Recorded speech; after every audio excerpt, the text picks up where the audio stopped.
کہ ایک طاقتور نوجوان وہاں سے گزرا، لیکن وہ بدصورت اور کمینہ تھا۔ اس نے بوڑھے کی طرف دیکھا اور کہا، تم یہاں کیوں رکے ہو بوڑھے؟ بوڑھے نے نوجوان سے کہا، میں بازار گیا اور آٹے کا تھیلا خریدا۔ گھر واپس جا رہا تھا کہ گدھا ٹھوکر کھا گیا اور آٹے کا تھیلا زمین پر گر گیا۔ میں اسے گدھے کی پیٹھ پر دوبارہ نہیں رکھ سکتا۔ نوجوان نے کہا، میں اس تھیلے کو اٹھا کر گدھے کی پیٹھ پر رکھ سکتا ہوں، لیکن تم مجھے اس کے بدلے کیا دو گے؟ بوڑھے نے کہا، کچھ نہیں۔ تو نوجوان نے آٹے کا تھیلا اٹھایا اور گدھے کی پیٹھ پر رکھ دیا۔ پھر بوڑھا آٹے کے تھیلے کے پیچھے سوار ہوا۔ وہ جانے والا تھا کہ نوجوان نے پوچھا، تم کہاں جا رہے ہو بوڑھے؟ آدمی نے جواب دیا، بیٹا میں گھر جا رہا ہوں۔ نوجوان نے پوچھا، اور وہ چیز کہاں ہے جو تم نے مجھ سے وعدہ کی تھی؟ بوڑھے نے جواب دیا، میں نے تم سے کوئی وعدہ نہیں کیا۔ نوجوان نے کہا، بوڑھے تم جھوٹ بول رہے ہو۔ بوڑھے نے کہا، بیٹا میں نہیں سمجھا کہ تم اس کا کیا مطلب لے رہے ہو۔ نوجوان نے کہا، جب میں نے آٹے کا تھیلا زمین سے اٹھایا اور تم سے پوچھا کہ تم مجھے اس کے بدلے کیا دو گے، تو تم نے کہا کچھ نہیں، اور میں وہی چیز چاہتا ہوں جو تم نے مجھ سے وعدہ کی تھی۔ بوڑھا اس کی باتوں سے حیران تھا اور نوجوان کو سمجھانا چاہتا تھا۔ اس نے کہا، جب تم نے مجھ سے بدلے میں پوچھا تو میرے پاس تمہیں دینے کے لیے کچھ نہیں تھا۔ نوجوان نے کہا، نہیں مجھے اس سے کوئی سروکار نہیں، اور تم مجھے وہ چیز نہیں دو گے جو تم نے وعدہ کی تھی۔ بوڑھا پریشان تھا اور وہاں کھڑا رہا۔ اس نے نوجوان سے کہا، اے میرے بیٹے میں تمہیں وہ چیز کیسے نہ دوں جو میں نے وعدہ کی تھی؟ نوجوان نے کہا، میں نے تم سے کہا کہ یہ میرا کام نہیں ہے اور مجھے وہ چیز لینی چاہیے جو تم نے وعدہ کی تھی۔ بوڑھا اور جوان قاضی نور الدین کے پاس گئے۔ جب وہ اس کے سامنے کھڑے ہوئے تو انہوں نے اپنی داستان بیان کی۔ جب قاضی نور الدین نے یہ داستان سنی تو حیران ہو گئے۔ انہوں نے بوڑھے شخص کی طرف دیکھ کر کہا، تم نے اس جوان شخص سے وعدہ کیا تھا کہ گدھے کی پیٹھ پر رکھے آٹے کی بوری لینے کے بدلے میں وہ تم سے کچھ بھی نہ لے گا؟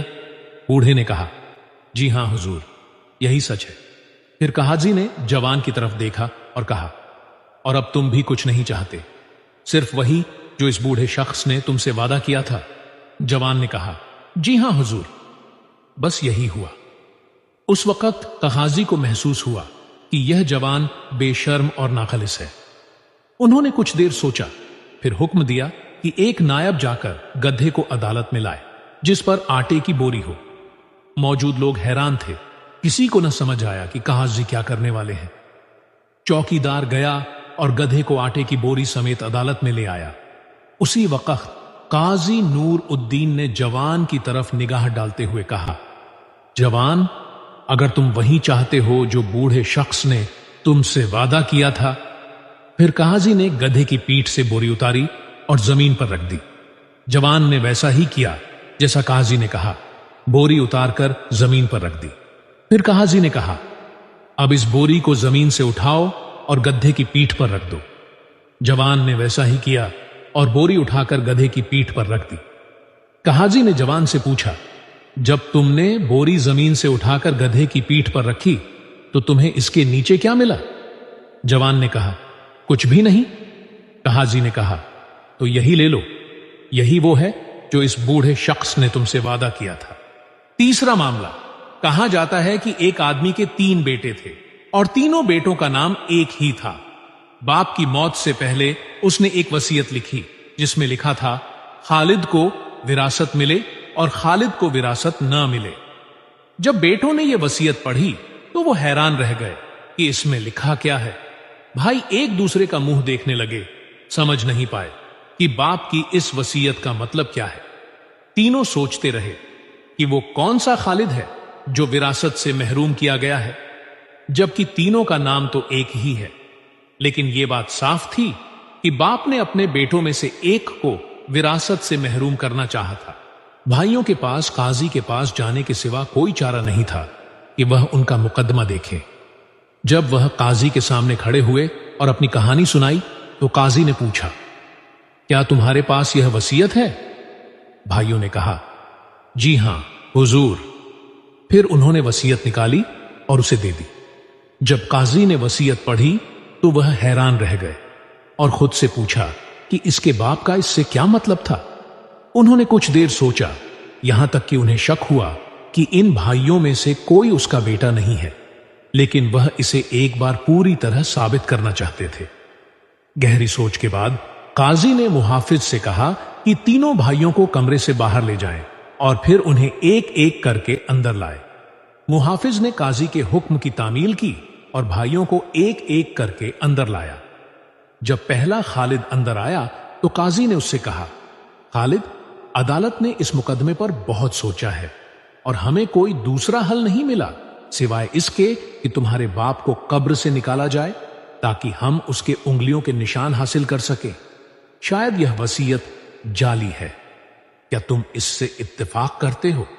خالد نے غصے سے کہا، نہیں حضور، میں اس سے اتفاق نہیں کرتا۔ میں اپنے باپ کو موت کے بعد اپنی آنکھوں کے سامنے ذلیل ہوتے نہیں دیکھ سکتا۔ مجھے قیمت کی پرواہ نہیں، میں اس وراثت سے کچھ نہیں چاہتا اور میں اپنا حق اپنے بھائیوں کو دے دوں گا۔ قاضی نے کہا، تو باہر جاؤ اور عدالت کے کمرے کے باہر انتظار کرو۔ پھر قاضی نے حکم دیا کہ دوسرا خالد عدالت کے کمرے میں داخل ہو۔ جب دوسرا خالد کمرے میں داخل ہوا تو قاضی نے اس کی طرف دیکھا اور کہا، خالد، عدالت نے اس مقدمے پر بہت سوچا ہے اور ہمارے پاس کوئی دوسرا حل نہیں ہے سوائے اس کے کہ تمہارے باپ کو قبر سے نکالا جائے تاکہ ہم اس کے انگلیوں کے نشان حاصل کر سکیں۔ شاید یہ وصیت جعلی تھی، کیا تم اس سے اتفاق کرتے ہو؟ دوسرے خالد نے بھی اختلاف کیا اور قاضی کو بتایا کہ میں اس وراثت سے کچھ نہیں چاہتا۔ وہ بھی اپنی وراثت اپنے بھائیوں کو دینا چاہتا تھا۔ قاضی نے اسے کہا کہ باہر جاؤ اور عدالت کے کمرے کے باہر انتظار کرو۔ پھر قاضی نے حکم دیا کہ تیسرا خالد عدالت کے کمرے میں داخل ہو۔ جب تیسرے خالد نے داخل کیا تو قاضی نے اس کی طرف دیکھا اور کہا، خالد، عدالت نے اس مقدمے پر بہت سوچا ہے اور ہمیں کوئی دوسرا حل نہیں ملا سوائے اس کے کہ تمہارے باپ کو قبر سے نکالا جائے تاکہ ہم اس کے انگلیوں کے نشان حاصل کر سکیں۔ شاید یہ وصیت جعلی تھی، کیا تم اس سے اتفاق کرتے ہو؟ پھر تیسرے خالد نے کہا، اگر تم میرے باپ کو قبر سے نکالو تو کوئی حرج نہیں، وہ زندہ مردے سے زیادہ قابل اعتماد ہے۔ پھر قاضی کو پتا چلا کہ وصیت میں خالد کا مطلب یہی ہے اور وہ اس آدمی کا بیٹا نہیں ہے۔ اگر خالد اس کا بیٹا ہوتا تو وہ پیسے کی وجہ سے اپنے باپ کو زندہ کرنے پر راضی نہ ہوتا۔ اس طرح قاضی نور الدین یہ طے کرنے میں کامیاب ہو گئے کہ بھائیوں میں سے کون اس آدمی کا بیٹا نہیں ہے۔ اس کے بعد قاضی نور الدین اپنے زمانے کے قاضیوں میں اپنی مضبوط عقل مندی اور ذہانت کے لیے مشہور ہو گئے۔ سب جانتے تھے کہ جو قاضی ذہانت رکھتا ہے، چالاک اور ہوشیار ہے، وہ ظالم اور مظلوم میں فرق کر سکتا ہے، اور ظالم ہوشیار قاضی کو دھوکہ نہیں دے سکتا اور سزا سے بچ نہیں سکتا۔ اس طرح مظلوم اپنے حق حاصل کر سکتے ہیں۔ آخر میں کمنٹس میں لکھیں کہ آپ کو کون سا مقدمہ سب سے زیادہ پسند آیا۔